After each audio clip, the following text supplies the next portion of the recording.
From Tally to Cali, it's time to wake up. Wake up! Wake up! Warchant.com is your ultimate Seminole sports source. And this is Wake Up Warchant, presented by Corner Pocket Bar and Grill. One more Corner Pocket. Now here's Warchant.com's Aslan Hutchavandi and Corey Clark. Wake up! What is up? It is Wake Up Warchant. It is presented by Corner Pocket Bar and Grill here in Tallahassee, Florida. cptallybar.com, the website. Check it out. Find out what's going on socially. Check out the menu. Maybe even put an online order in.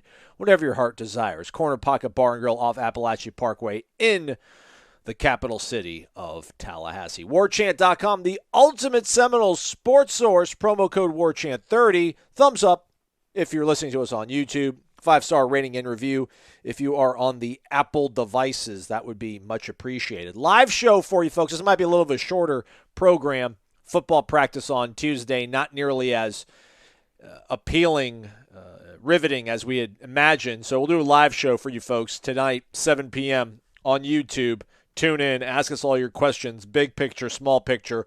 We'll get to them. We, being myself and Corey S. Clark. Corey, hello. How are you?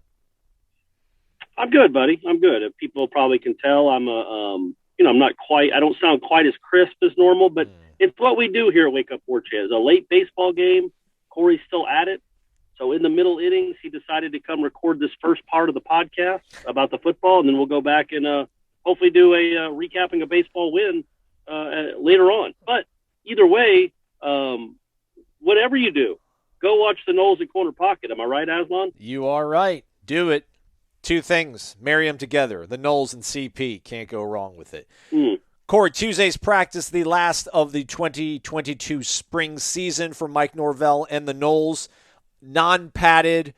They started the same way, or rather they finished it the same way they started in those plain black pants, no pads on, just helmets. I guess cleaning up some maybe of the plays they ran in the Garnet and Gold game and then doing lots and lots of special teams work. So not really a lot to discuss, I guess, from practice. I just know when they did their usual, what they would do for like a team period to start practice off, like period number 3, they just did 11 versus air offense going against nobody, just going real tempo. Which, by the way, if you go and look at the 2020 spring practice, the one before COVID, changed all of our lives, it was that drill. Not allowed to film it this Tuesday, though. Actually, I did end up filming it, but I wasn't supposed to, so it's not published to everybody. They dropped two balls against nobody, just Mother Nature. Mother Nature had 2 PBUs in that period. Otherwise, was there anything to glean from what they did on Tuesday, or do we need to go right to the bigger picture stuff when we spoke to Mike Norvell after practice? Yeah, I think there was nothing really to glean. It was, I think it was like 45 minutes of special teams work. Out of the hour and a half, it was probably half of it was special teams. They did do some one-on-ones and some 7-on-7 stuff, team stuff. And, I think Shaheem Brown had an interception. Yeah, off a deflection. And A.Z. Thomas, that's what I'm going to call him now. Okay. A.Z. Thomas had a pick in one-on-ones where McLean fell down, but it was very good coverage anyway. And A.Z. Thomas, like he does, caught it and ran with it because he's good. So that kid just continues to impress. I think they knew he was going to be good. I think he's better than anybody would have thought he'd be this early, where I think he's really going to challenge for playing time. And I'm not just saying that based on a one-on-one drill on the last day of spring practice. But other than that, Portier had the catch of the day. It was a one-on-ones. It was against A.Z. Thomas, actually. It was a back shoulder, and he one-handed it, back shoulder, kind of tiptoeing around the sideline, landed in bounds and stayed in bounds. It was a remarkable catch. It was one of the best catches of the whole spring period. It was a really great catch. And Johnny Wilson also had one. I can't remember who it was over. It might have been over Noles, where he high-pointed the ball. It was one of those things. He ran by him. He got by him. The ball was a bit underthrown, but because he's big, you know who it was over was Cooper. Amarian Cooper. So he got one over him, and they went up against each other twice, those guys, in one-on-one. So that was the second one where Wilson kind of leaped over him and made a really good catch. And the first one, man, he did a great job of running a route, posting up essentially Amarian Cooper, getting between Cooper and Jordan Travis, and he caught the ball. He He snagged it with his hands right out front, like a foot away from his body, and caught it. And then Cooper came in and raked it out. So it might have been a catch and a fumble, or it might have just been a drop. But yeah. So that's the thing with Johnny Wilson. He's just got to get better. He's got to get in the lab, Aslan. Yeah. Like Matthew Cleveland better be shooting 1,000 jumpers a day. My man Johnny Wilson just needs to catch 100, 150 balls every day from all different angles, from all different distances. Didn't see him hanging out the jugs machine after practice. Did see Rod Orr getting some work in on the sled after practice. So Rod Orr staying in the lab, doing what needs to be done. Shout out to the young man from Alabama. All right, so we did speak to Mike Norvell for about 15 minutes or so after practice, kind of long-ranging interview, macro rather. He likes where they are, although I don't think he would say anything otherwise. I don't know if we should read into maybe the sincerity of the way he said it. But they got 15 practices. The thing that he sort of keyed on, I thought, was just talked about how excited he was, or maybe pleased, rather, that he had all the guys here on campus, that they're pretty much going to go to battle with this season, which makes me kind of wonder, I mean, did they not last year? You know, I know maybe some of the guys weren't available, like Kier. They limited Jermaine. Then again, you know, Amarian Cooper is a guy who ended up becoming a reasonably dependable starter for them. He didn't even show up until like September practically. So is that maybe one of the things that is a real thing to kind of hang on to if you're looking for optimism? I went back and looked at takeaways from the first preseason practice from last year. And Jeff and I were talking about how good it is for the continuity of the coaching staff. Cam McDonald talked about like he hadn't had the same OC in forever, and Kenny being there 2 years in a row, that was supposed to be a really good thing. Is the thing that we're hanging on right now maybe the fact that everybody that we think we're gonna count on, with maybe not Amarius Mims present company excluded, they're all here. So that was good that they all got 15 in together. Well, yeah, I mean, that helps. But I don't think, look, man, I wrote about it. It's up on the website, about that last, the press conference, after the last practice on Tuesday. And it's like, yeah, most of the team is here, but not all of it. And I'm not just talking about Armella and the other, and Sapp and the high school recruits that haven't gotten here yet. But you're going to have 3, 4, 5 guys from the portal that are not on the team right now that will be here in August. I mean, that's just the reality of where we are with this sport. And some of the guys he was talking to after practice, I would guess in the neighborhood of 6 to 8, maybe more. I don't know. The guys that he was talking to after practice will not be Florida State Seminoles in a month. It's just the way of the world, man. They're going to be looking for better opportunities where they can go play. Some of them see the writing on the wall, I'm sure, and know that they've been passed over and probably aren't going to be in the plan. So that's what you are with this sport right now. And so I think the majority, like he even said it, he kind of couched it a little bit. He's like, the majority of the team is here. We're basically what we are. The majority moving forward, though, he's like, you never know what happens. There's going to be some things that happen. And yeah, man, I think by and large, I would say you have 90% of the team that will be your team in the fall is here right now. I don't know if that feels like a lot to me. That feels like a high percentage than most teams would have. So that should be a good thing. But, hopefully, we'll see. But we'll see if having that continuity matters come August and September. But, yeah, it shouldn't be a bad thing. And he did. He said he liked this team, man. He said they work hard. He said the one day where they didn't, they were, he called them out, and it wasn't a good practice. And we can attest it was not a good practice. After that, he said he really liked their response. And they're a team that works. They're a team that goes to work. When he was asked what the identity of the team was, he said it's a team that goes to work. So you got that going for you. Yeah, just ultimately going into this spring, felt a little bit more optimistic about – actually, I don't know. I mean, I thought McKenzie was going to be something, so I did feel a little bit buoyed by his addition to the roster, but ultimately did think it was going to be a team that was going to struggle to get to a bowl. This team going into spring, I'm like, they'll make it to a bowl game. And then after a few practices, I'm like, okay, I feel good about that assertion. I'm not going to go out on much more of a bigger limb or smaller limb or longer limb, rather, after watching 15 practices. Again, man, I guess that's probably what you would suspect from a team that's like in that 6 to 8 win kind of lane. Like, all right, we'll see in 3.5 months when they get back. Not trying to be like the cynical negative guy, but there's things a football team could do throughout the course of a spring 15 practice session to be like, dang, this is going to be quite a difficult ask for teams in the ACC to try to beat on a week in, week out basis. Still will be. I don't know, man. Quarterback still didn't check off all the boxes I wanted to see. Wide receiver play, still a little bit up and down. Do like Micah Pittman. The offensive line, I'll give Alex Atkins the benefit of the doubt. A lot of those, and then on this final day here, they had less guys available than they've had the entire way prior. So, I don't know if that's giving guys days off. Maybe guys got roughed up in the scrimmage. Who knows? But, obviously offensive line is something we're going to continue to keep our eye on. And I don't know, man. I think maybe just the way the offense has been won't let me fully kind of fall in love with the defense. Although Norvell said the defense played phenomenal on Saturday. So I don't know, where are you right now, Corey, as opposed to where you were 5 weeks ago? Yeah, I think it all for me, and everybody knows that I was looking for. I'm going to harp on it for eternity, but this offense has to get better, and so that's what I was hoping to see.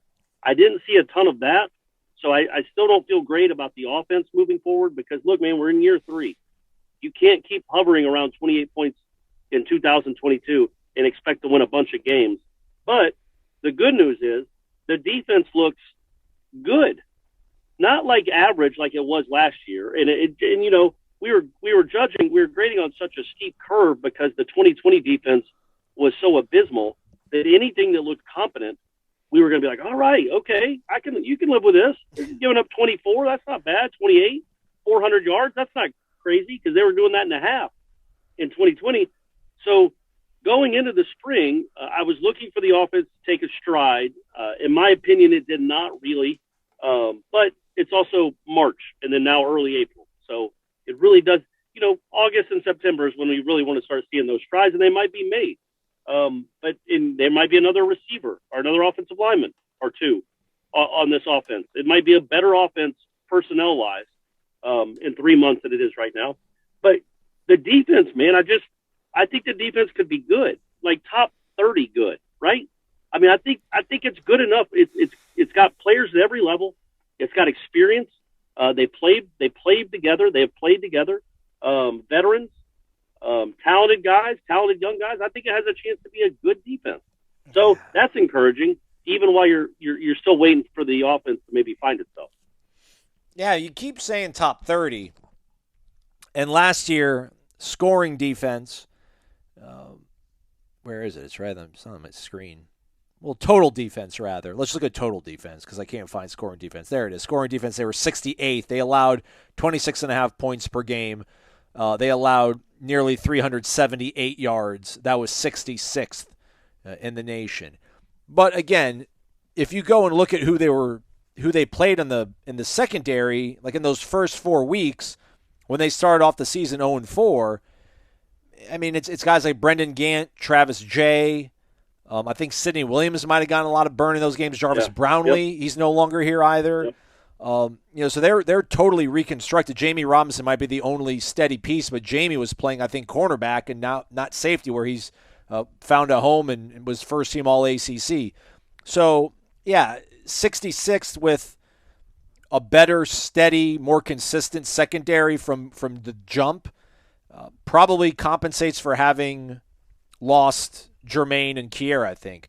So I don't know, was the 2017, was that I should look at that. Was 2017 like a top 30 defense? I know we didn't feel all that great about that season overall, but maybe that's. Yeah, I think so. I think it was Derwin and those guys. It had to be close.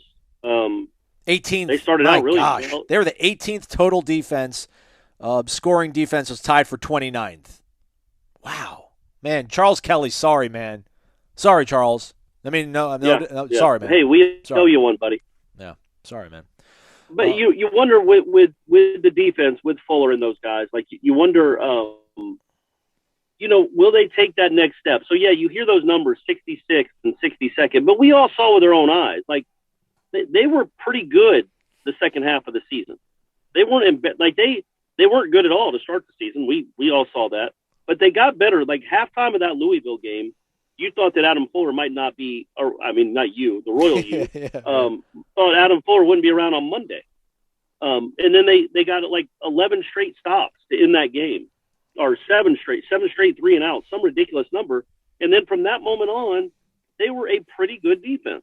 Not great, not elite, but I mean, if you just over the last 7 weeks, I would say it was probably, a top 30 defense. Wouldn't you say that, or a top 40 defense those last 7 weeks? I would think, yeah, to compensate for what they did the first 4 weeks, again, to finish in the 60s. I think that would even it out. Yeah, that sounds about right. So now I think they've taken another jump. I just think they're better. Again, I'm not expecting them to have a bunch of All-Americans on it, but they have good players at every level. Bethune is a big get, a big get. And then Cooper and Lovett both coming back, along with Jamie Robinson. Well, man, those are 4 good players. Plus, Cooper, Deloach proved to be a nice player. Like, you have guys that aren't question marks anymore. There aren't really, Aslan, who are the question marks on defense? Like maybe Burse and McClendon? Like, if you're talking about who we think will probably start. Yeah. Verse is a question mark that could be an exclamation point really soon. Like, that guy's just a beast. Yeah. He was telling one of his teammates as they were walking to practice, I won't say who, but he's like, you better watch yourself or I'm coming for your number.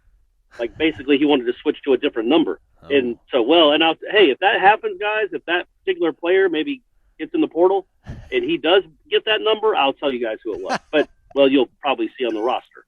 But either way, like, that guy has a lot of confidence in himself because rightfully so, because he's good, but he's still a question mark. He's still a question mark because he hasn't proven it at this level. But, man, last year there was nothing but question marks everywhere.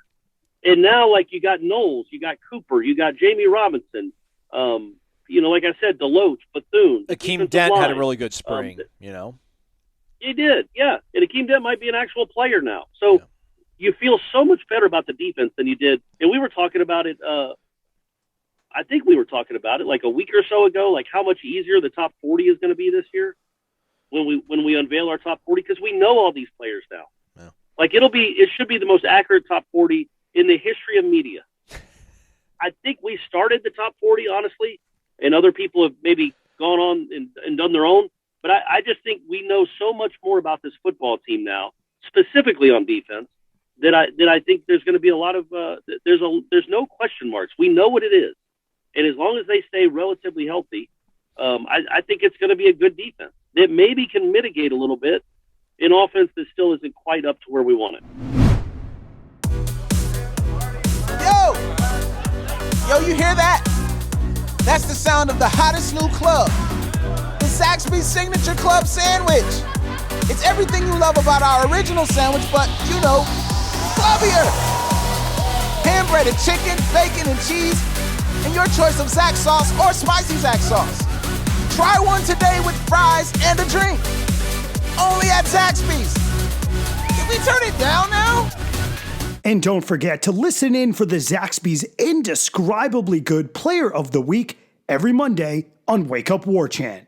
And then, to kind of circle back to the offense here, we will get to speak to the coordinators as the week goes on, so shout out to Norvell for allowing us that. So we'll get to speak to Alex Atkins and Adam Fuller and John Papuchis. And I do want to ask Alex Atkins about, is there any chance if Maurice hangs on to center, would they put Caden Lyles at guard? We didn't really see. I don't know if we saw that at all. Right. You just figure that could be a potential solution, but they think Darius will be back. You like what you have with Dylan Gibbons. Who knows what happens if they are able to get Amarius Mims. Apparently, Amarius Mims, if you guys don't know, boys and girls, 5-star 2021 class, I think, went to Athens, enrolled at Georgia, played about 120 snaps last year, is going to be in the portal. Apparently, he's going to be on campus in Tallahassee on a visit Wednesday. Miami might be the other competition, but obviously Alex Atkins was his main recruiter, really good relationship, and hopefully the NIL stuff kind of can line up. So that could change the entire complexion of what you're looking at on the offensive line. Wide receiver-wise, again, man, like Micah Pittman's the only guy that you kind of walk away from being like, okay, top-end ACC wide receiver. Pokey maybe, Johnny Wilson maybe, but like Micah Pittman, I feel good saying I can see him being one of the better receivers in this conference. We do like the running game. The offensive line, again, it's hard to really judge it because they are mixing and matching. They might get a shot in the arm with a guy like Amarius Mims. So, like, does it come back to the quarterback play? And how much of it, maybe me more so than you because you've been in Jordan's corner since day one, is it just really having to kind of embrace that he's never going to look good in practice because of that green jersey? It's always going to limit what he does in a game. But my only kind of concern is that, yes, they would have an early whistle. Yes, they're trying to make it more difficult on Jordan. They want to see him work more to earn those throws downfield. It would have been nicer. It would have been much more encouraging to see him make more consistent throws downfield, get chunk plays with his arm. We didn't see a lot of that this spring, but those are going to come within the course of a season in games where he can run around, right, Corey? I mean, not just him running around with his legs to get yards, but just that threat, them getting burned on it, a team, and that's going to open things downfield, no? We hope, right? Oh, well, yeah, for sure. And also, yeah, they're every team they play is going to take away the run. That's what they're going to care about the most. They're going to stack the box because they're worried about 13 and they're worried about whoever's in the backfield with them. He changes everything. I don't even know what you could guesstimate how much yardage he adds, even if it's not his yards running. What his presence in the backfield from a rushing attack, how many extra yards you get because he's back there. Whether they're keying on him, so that opens it up for Ward or Benson or whoever, or because he gets it on his own. I don't even know that you could guesstimate. I would say, 40, 50, I don't know. Yeah. So maybe he does it. Maybe he still only throws for 210 yards per game. This next year. He's also giving you 50 or 60 extra yards in the rushing attack. So my point being, he is a valuable commodity. He is a guy that can help you win games and move the ball down the field. But yes, I don't think just because he has a green jersey on and he's not allowed to run. There were times where it shouldn't have looked like that either. I thought in the spring, like you still can you can improve and get a little better at reading it quick, getting out of your hands quicker, accurate throws in the middle of the field, those kind of things. And again, it wasn't like he was an interception machine or really an incompletion machine. It was a lot of check downs or a lot of, if somebody wasn't open 7-on-7, he would tuck it and scramble up the middle for a few yards. And I would have liked to seen that click a little better because that's the next step. That's the next step for this team to become a great offense. And look, man, if he could throw like if he saw it like one of these elite quarterbacks, and there aren't many of them out there, well, he'd be a Heisman contender. Yeah, you're right. If he runs really well, he throws quite well. If he was throwing elite, he would be a Heisman contender. And yeah, we're probably asking maybe too much there. So if everybody else can step up, that would sure help things out. But yeah, to your point, maybe we need to reevaluate what kind of threshold we're holding him up to. Well, he's not going to be Drew Brees, man. He's not going to be a guy that on 3rd and 8 is going to get you is almost guaranteed to get you a 10-yard throw, or 3rd and 5 he hits the quick 7-yard throw. He doesn't see it like that. Maybe he will, but there aren't many in the world that do. The good news is he has other things. He has other qualities that make him a good college quarterback, or certainly can make him a good college quarterback. And he's going to have more weapons this year. I don't know what their wide receiver core will look like in September. I would assume there's at least another name in it that maybe isn't there yet. But, I don't know that for sure. But we know he's going to have more weapons. It will be a better wide receiver core. It's still not good enough, but it will be a better wide receiver core. And that should just by itself add 20, 30, 40 yards of passing, because you can throw it up to a couple guys that can go make plays. Or you throw them a 5-yard out and they turn it a 50-yard game. There are a couple of those guys now on this team, and then maybe their portal opens up and there's going to be one more or two more. I was going to say this, Aslan. I brought this up on headlines. Like, do you think the Mims kid is the wave of the future until NIL gets taken care of? How so, wave of the future? So he was the last class, or maybe not. Yeah, he was the last class of kids that really didn't get enticed by NIL money to go to school. Like that 21 class, right. I don't remember exactly the chronology of when NIL came to be and all this stuff came to be, but it was never really the talk of those recruiting classes. Yeah. That 2021 class. You're right. So he goes through the whole thing of NIL, probably doesn't get a dime during his recruiting, at least above table. And then all of a sudden he sees all these 2022 guys that are 5 stars that are getting whatever kind of deals they're getting to go to these schools. Meanwhile, he's a backup tackle at Georgia. Well, they don't pay a lot of money to backup tackles at Georgia, even NIL money now that it's legal. Now look at his marketability. He was like, look, I'm sitting here. I don't know what Georgia would offer as a stipend for an NIL deal for a backup lineman, but I guarantee it's not what is now being offered to this kid now that he's in the portal.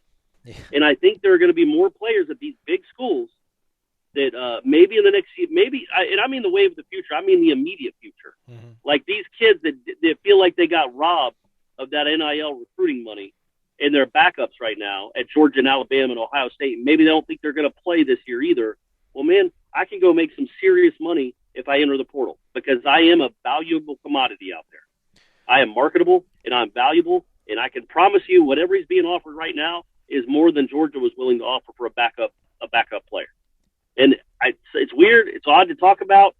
It's good. It's kind of creepy to talk about in the sense that, but it's, money talks, man, and these guys are getting money now. So it's just that struck me when I was thinking about it. Is I bet he felt like he didn't get the money. He sees all these Georgia kids that just signed that I'm sure got deals in the works, or starters on the Georgia line that are getting deals in the works, and he's being left out. Meanwhile, all he had to do was put his name in the portal, and all of a sudden he's one of the bigger gets in the country.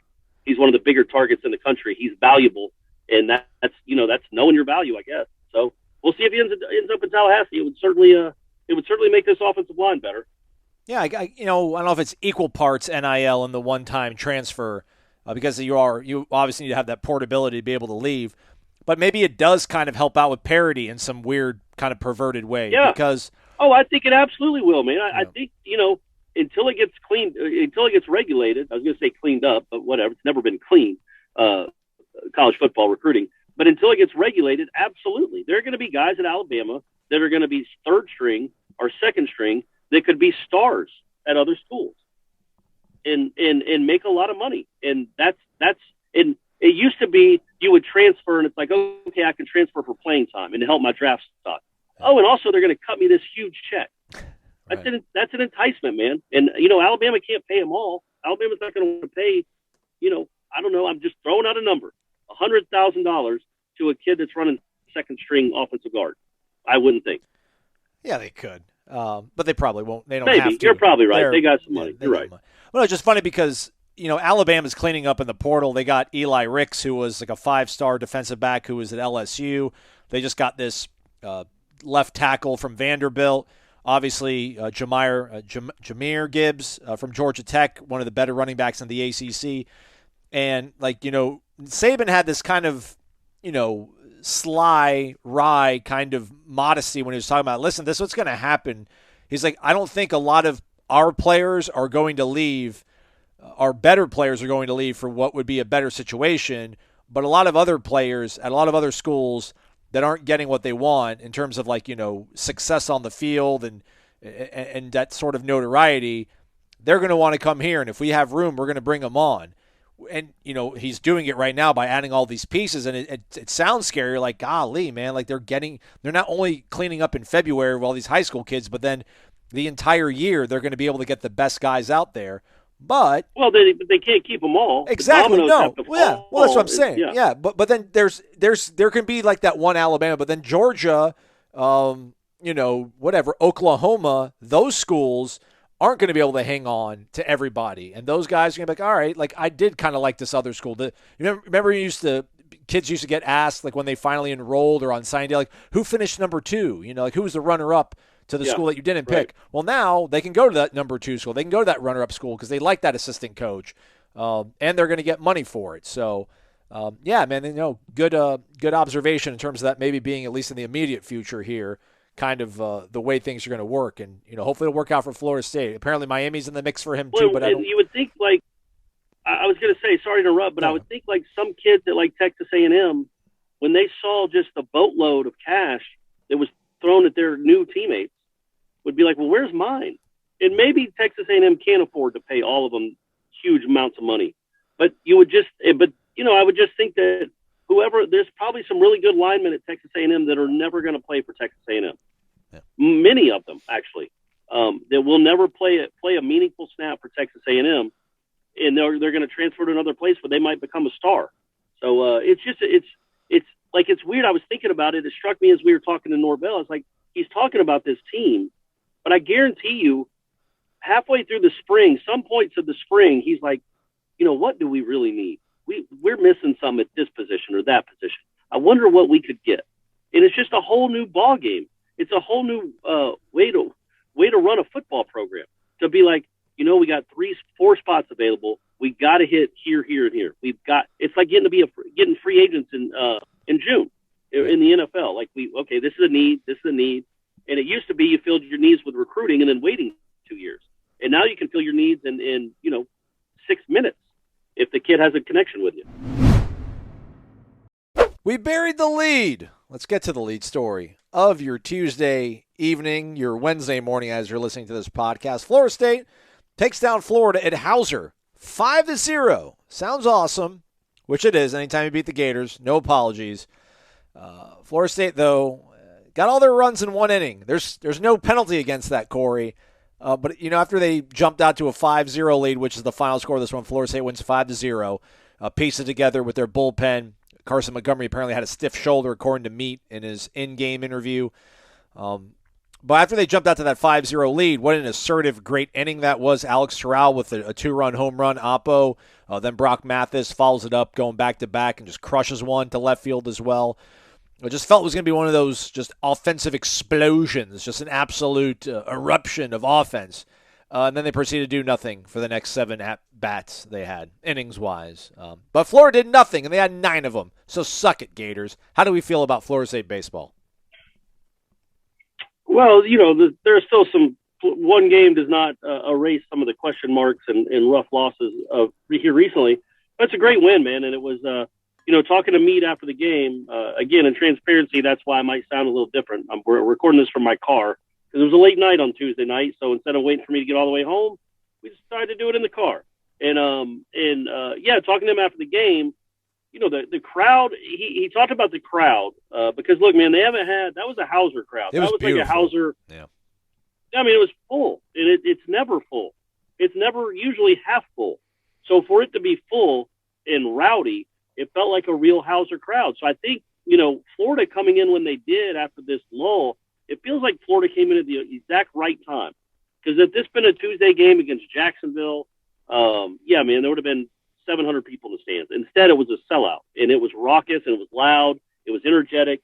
And so Meat talked about that. He said he had a couple kids come up to him at third base when they got over to third and was like, man, this is incredible, like telling Meat, because they hadn't really felt it yet this year. I'm sure they'll feel it for Miami. Maybe they'll feel it this weekend for Louisville. I don't know. Louisville's really good.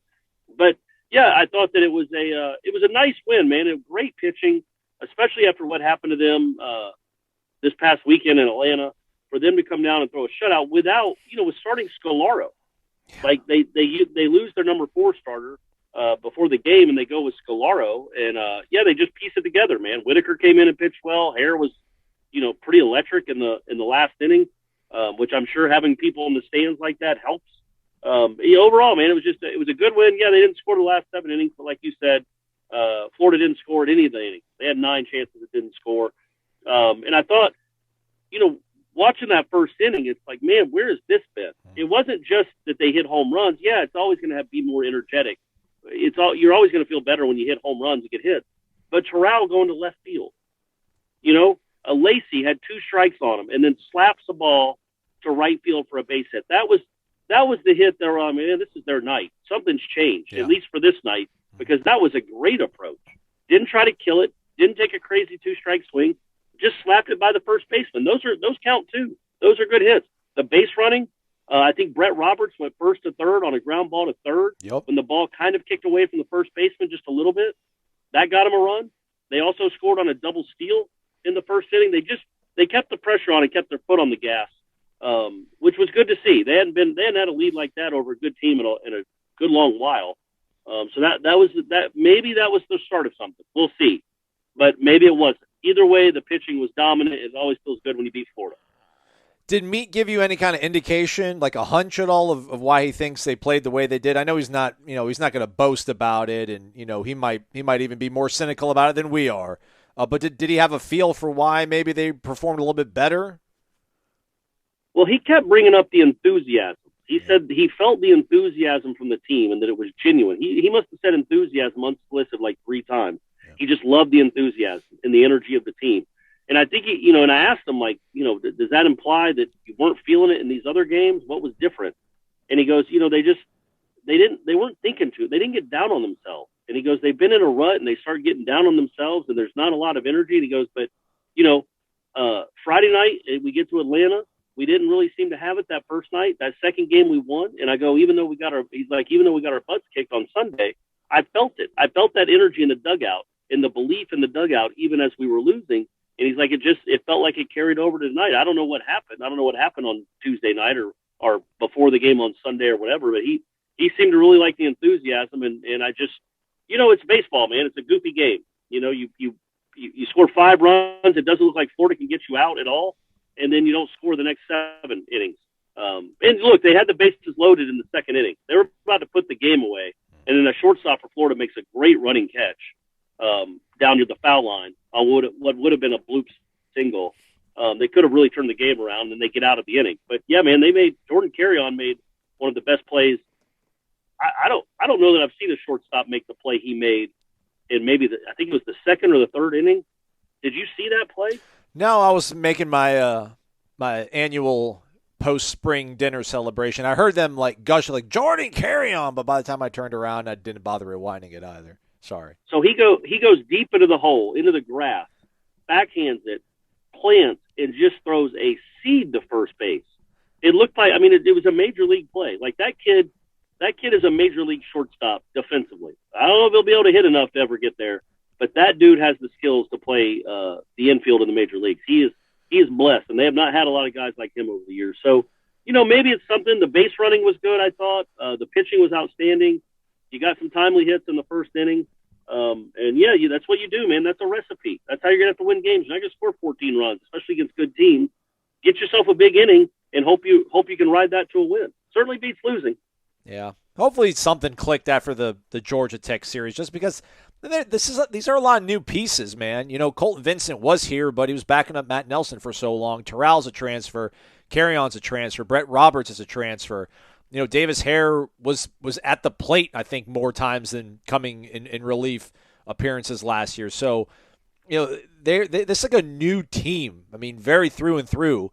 And I don't know, you got to maybe find a leader. Maybe you have to really hit your head on something to figure this thing out. And again, man, we don't know if this is the start of something, but if it is, hopefully it is. And you got Louisville coming to town. Again, they're, I think, tops in the Atlantic, so this is a good time to figure it all out. I think they have 6 weekend series remaining. So this is it, man. Figure it out. Win 4 of these next 6, maybe 5 out of these next 6. Let's get crazy. But yeah, man, this, if they don't figure this thing out, man, they might not make the postseason. That would be terrible. So let's hope that Tuesday was. That was a big win. That was a big win for them, though. Yeah. Big win, even up the series. And it's always good to beat Florida, man. It was something. Yep. I love 11 to death, but it was something he couldn't do it all to finish his career. Yeah. And now Meade, I think, has beat him more than he's lost to him for sure. It's just small sample size, but it's good to see, man. It's got to build you with some confidence to be able to beat that team, because for so long you couldn't. So yeah, we'll see if it was a one-off or if it's actually something to build on. If they can win 2 out of 3 this weekend against a really good Louisville team, all of a sudden you feel okay about this team again. Absolutely. Right now I'm cautiously optimistic that something changed. And then hopefully by this weekend I'll be booking tickets to Omaha. Let's go. Hey, last thing before we go, I know football coaches, maybe even basketball coaches, maybe even baseball coaches, they'll send stuff they want reviewed to the ACC, right, Corey? Like, hey, look at this play. Why did you throw a flag? Yeah. Why didn't you throw a flag? I wonder if Michael Alford has anybody at Moore that takes snippets of ACC network programming and sends it to the ACC office like, hey, what was up with that? You were at Howser. I was at the crib. I was at the Midtown offices. And towards the end of the game, they start talking about, the great rivalry between Florida State and Florida. and they have 3 separate graphics talking about the head-to-head in football, basketball, and baseball. They show the football one first, and at the it's pretty much it's a full screen photo of Tim Tebow, and at the bottom it shows you like Florida leads the all-time series, whatever to whatever, and they've won 3 in a row. But it's got a picture of Tim Tebow, and it's like, all right, whatever. They do have the all-time series. They're on a winning streak. I guess we can look past that. Then they have basketball, and it shows like Florida State's won like 7 out of the last 8 or whatever they've been on a tear in basketball. But then the image is of David Lee, and they say his name out loud, like David Lee used to play on the Harvard for Florida, and and it's like what? David Lee of all the people? I mean, maybe put Al Horford, but maybe actually put Scotty Barnes, since we're talking about Florida State, and it's on the ACC network, and Florida State's won 7 out of the last 8 or whatever against the Gators. And then for baseball, it just shows 11 shaking hands with, O'Sullivan. So it's like, okay, I guess I can get that one. But, like, I hope and I'm not that guy. I'm not ESPN's anti-Florida State. I'm not that guy at all. Odd, though. You should clip that out, Michael Alford. Send it to the home office. Get some answers. You wonder what the production meeting was. We're like, okay, we got Tim Tebow. That's obvious. We're going to go with the Gators for that one because they lead the series. And, yeah, maybe Florida still leads the overall basketball series too. But we should note that Florida State has won 7 out of 8. What picture do we want to use? Do we want to use, Horford or Noah or, maybe Tony Douglas? Yeah, Leonard Hamilton. Maybe Scotty Barnes, Patrick Williams, Trent Forrest, Dwayne Bay. No. David Lee. What? Like, who even knows who? I mean, I know who he is. Yeah. But that guy was such a random, out of all the players in this rivalry, to choose him just seems bizarre. But, yeah, you're right, man. We don't want to be those people. But, look, the ACC network kind of sucks, Aslan. What? We're never going to get picked up with that attitude, Corey. We can change you guys if you're listening. We can change you guys. We can make you better. Hopefully. Anywho, not hopefully. We're happy here at warchant.com. Reminder, we actually will get Alex Atkins later on this morning, so we'll have a full Q&A. The interview will be up. I'm sure Corey will be doing his live transcription, hacking it out, typing it out with the quickness and the accuracy that we've all come to love. And then we'll have a live show 7 p.m. for you on YouTube. So do join and tune in for those 2 pieces of content, as well as the Jeff Cameron Show, which goes 1 to 3 o'clock on YouTube, as well as 93.3 FM in Tallahassee. Thank you so much for listening, everybody. He's Corey. I'm Aslan. This has been Wake Up Warchant, presented by Corner Pocket Bar and Grill.